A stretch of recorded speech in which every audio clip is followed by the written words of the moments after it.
Hey, Assalamualaikum everybody. Welcome back to my YouTube channel Art and Craft with Nabila. So, after a very lucky পরিমাণে aesthetic আর কি পরিমাণে সুন্দর লাগতেছে একবার এটা দেখো।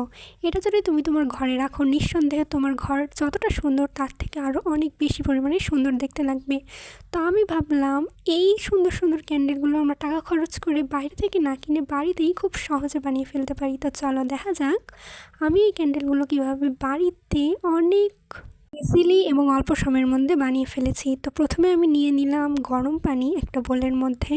তারপর আমি এখানে 2টা ক্যান্ডেল নিয়েছি, কিন্তু আমি তোমাদেরকে সাজেস্ট করব তোমরা 3 থেকে 4টা ক্যান্ডেল নিবা। তাহলে তোমাদের ক্যান্ডেলের তোমরা যে ক্যান্ডেলটা যেই জারটাতে বানাবা সেটা একদম পুরোটা ভরাট হয়ে যাবে, বাট আমারটা ভরাট হয়নি। সো এনিওয়ে তোমরা ভিডিওটা দেখতে থাকো তাহলে বুঝতে পারবা।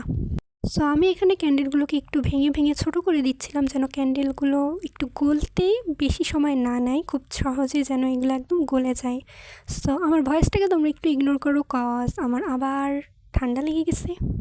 এখন আমরা এটাকে একটু সাইডে সরিয়ে রাখি, কজ এটা এখন গলতে বেশ খানিকটা টাইম নেবে। আর এই দেখো, এই গ্লাস ক্যান্ডেলটা বানানোর জন্য তোমাদের অবশ্যই একটা জারের প্রয়োজন, সেটা মিনি জার হোক কিংবা কোনো বিগ জার হোক।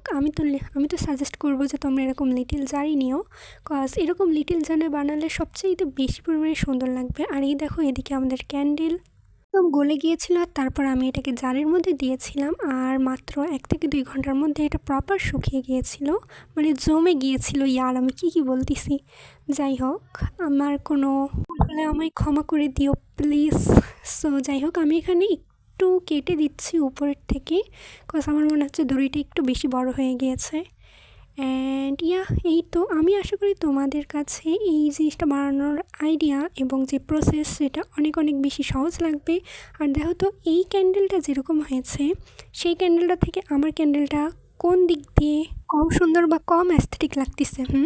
কোনো দিক দিয়েই লাগতেছে না। আমার তো মনে হচ্ছে আমার ফার্স্ট ট্রাই হিসেবে এটা অনেক ভালো হয়েছে। তো চলো এবার এটাকে জ্বালিয়ে দেখা যাক।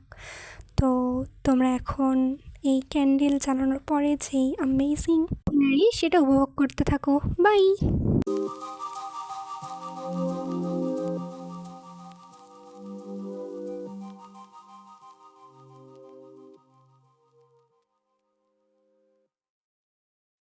তো মনে হয় আমার মেক করা হোমমেড মিনি গ্লাস ক্যান্ডেলগুলো অ্যাস্থেটিক পিন্টারেস্টি ভাইবের থেকে কোনো অংশেই কম না, কজ এটা আমার ফার্স্ট টাইম ভাই, আমি নিজের তো একটু প্রশংসা করবোই, তাই না?